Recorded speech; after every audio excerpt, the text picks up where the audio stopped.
Just ahead on News 13 tonight, the latest on the coup attempt underway in the Philippines. Late reports indicate it is far from over. We'll have a report from Manila. Also tonight, a 2-alarm fire in the city of Rensselaer. We will have pictures from the scene. And was the crane operator drinking when his rig collapsed in San Francisco? That's a possibility tonight. Bob will have the forecast. Mac will have the Knicks, and the full report is straight ahead on News 13 tonight.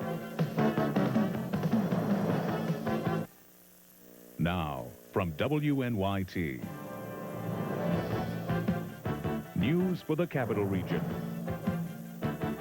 This is News 13 tonight. Good evening. The Philippine government is under siege tonight. This is by far the most serious coup attempt since Corazon Aquino took power in 1976. Tonight, an air attack was launched on the presidential palace in Manila. Corazon Aquino was not hurt, but her government then replied with an air attack on a rebel-held TV station. We'll take you live now for a report from the Philippines. All indications are that the rebels, led by renegade Colonel Gringo Honasan, have gained the upper hand in the field of battle. The rebels now control both the domestic and international airports, according to eyewitnesses. Rebel armored vehicles block the runways of both airports. Meanwhile, the government TV station, Channel 4, is still under rebel control, although government troops have tried so far unsuccessfully to dislodge the rebels. At least 6 people have died there. There are intermittent firefights heard throughout the city as government troops engage rebels with large caliber guns. Moments ago, fighter jets of the Philippine Air Force took on rebel helicopters which were strafing military bases in Manila, chasing them out of the city's airspace. But nowhere has there been any sign of victory for troops loyal to President Corazon Aquino, who still insists on government television that the government is in control of the situation. In fact, latest reports suggest just the opposite, with large contingents of troops from provincial capitals now heading towards Manila to join forces with Honasan's men. No government troops, however, have moved to meet them. At Villamor Air Base in Manila, where the rebels launched their coup about 9 hours ago, all is quiet but very tense. Rebels have dug in there, and a state of siege has taken over. The people of Manila, meanwhile, have witnessed 5 previous coup attempts since Corazon Aquino took office. None, say witnesses, has been as serious as this one. Jim Maceda, NBC News, Manila.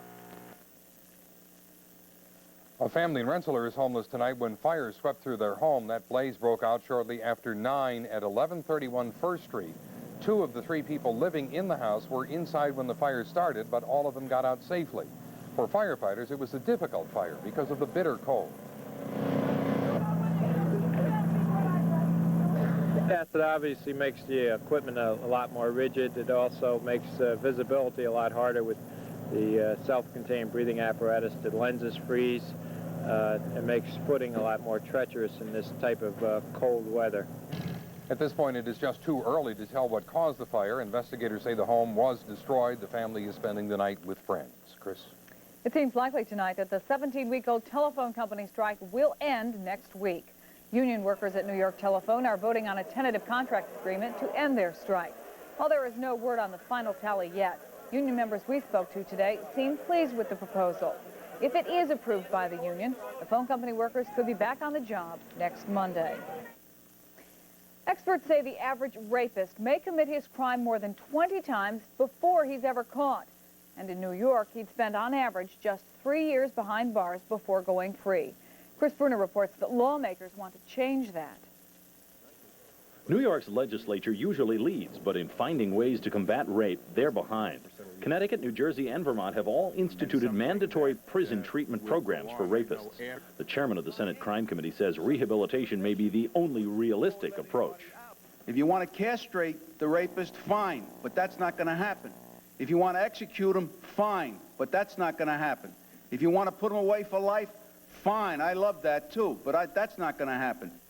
Treatment now is voluntary in New York, and a convicted rapist hidden behind this wall says without help, he'd probably rape again. In a stressful situation over a prolonged period of time, it's very probable. New York appears poised to take some kind of action. A governor's task force has been formed, and legislation will probably be passed in the new year. Sherry Price was raped 5 years ago after her car broke down in Brooklyn. Now she works as an activist for victims. She reminded lawmakers that even after the rapist is freed from jail, victims still suffer. The average rapist right now serves 3 years prison time. I'm still serving. Chris Brunner, News 13, Albany. A special state panel has studied the drug problems in New York and released a list of proposals that they believe could help us win the war. But as News 13's John Gray reports, the big question now is whether the state can afford to wage the battle. Currently, the state spends $1.2 billion per year to fight drugs. For that, we've sworn in hundreds of more police, filled our jails, increased public awareness of the problem, yet in some sectors, the drug abuse problem only grows. A big reason why the emergence of crack, inexpensive and available. The proposal here is to spend an additional $1 billion on what officials are calling a balanced attack plan.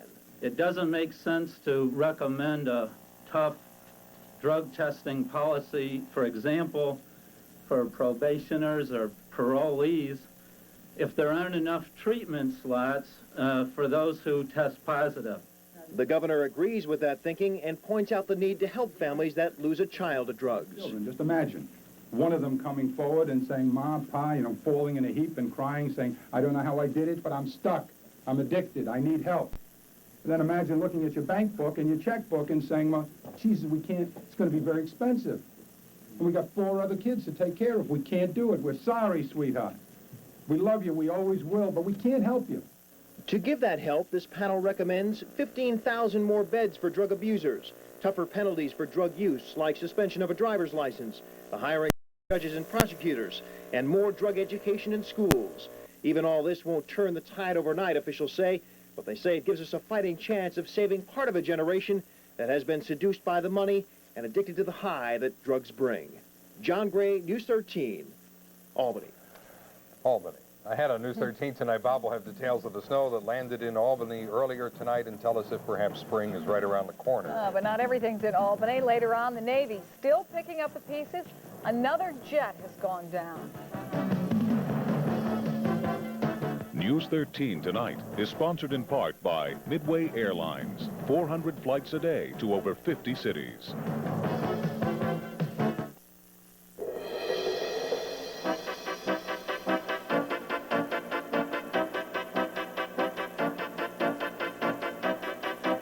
Weather on News 13, sponsored by Capital District Physicians Health Plan. Physicians is our middle name. A little bit of snow earlier tonight, about this much, but I got to tell you, Not driving that back, much. I saw a guy trying to snow blow his driveway. Really? Yes. Oh. Well, he probably didn't use it last year, and he wants to just prove it does work. Right. All those people who bought new ones last year didn't get to use them. We get to use it this weekend. Still watching that storm. It Sunday. could happen. Yes, Sunday morning. But in the meantime, cold tonight, down to the low 20s. Tonight's best shot. Kind of switch veins a little bit here to Matt Halloran of Latham. Sends a picture he took of Mike Tyson in the ring about 4 years ago. There's Big Bad Mike. And a cold day, and cold weather probably for the next many, many days. 38 the high, and 17 the low. Normal's 42.26, record high 67, and the record low, a goodie, way down there, 10 below, 18.75. Mostly cloudy, no snow on the hour at 11 o'clock, 25. The wind chill makes it feel like 2 above, humidity at 50%. Barometer over the past hour on the way up, northwest winds making it cold, 14, and 0.4 of an inch of snow. In the northeast tonight, skies are generally cloudy. We have some snow flurries and snow showers, basically downwind of the Great Lakes from Buffalo across the Mohawk Valley into parts of the Hudson Valley. As I said, 25 here, 20 in Utica.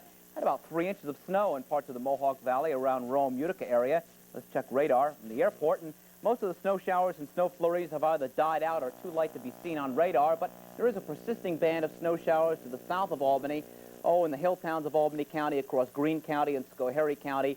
And I've had reports as much as 2 inches of snow in eastern and southern Schoharie County, as well as northern Greene County since about 5 o'clock this afternoon. To the weather maps now, what's going on the national weather scene.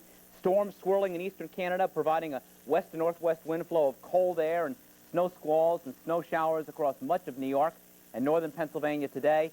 And some rain down south in Texas, a little bit of rain across southern Florida, but much of the country essentially dry. The lake effect snows have been very generous downwind of Lake Ontario. A foot of snow since late last night at Barnes Corners up in Lewis County. Much of the country dry, but also pretty cold all the way down into central Florida. Cold air back across Texas into the southwest. a little bit milder in the northwestern part of the country. Here's my concern for the weekend, far, far away. Again, we talk about it, but it's at least 2 days away.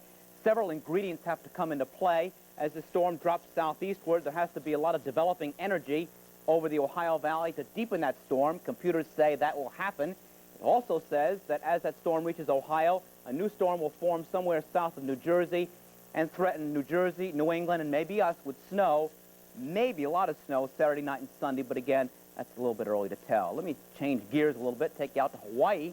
Kilauea volcano has been erupting there. One of the island's biggest natural disasters is also now one of the island's biggest tourist attractions. It's in full eruption again. It's erupted many times in the past 7 years, and since 1983 has claimed about 74 homes on the island, while also creating some, well, new beaches and new land areas there. For tomorrow morning, traveling, some icy patches left over on the roads across the area tomorrow morning, and some snow showers still tomorrow, westbound on 90 and 88 in the Catskills and the Mohawk Valley. Here we go. Forecast for the night looks like this. Skies will be clear, at least later, breezy, quite cold. Snow showers pretty much over, 12 to 17. During the day tomorrow, partly sunny, breezy, quite cold, maybe a flurry, only 20 to 25.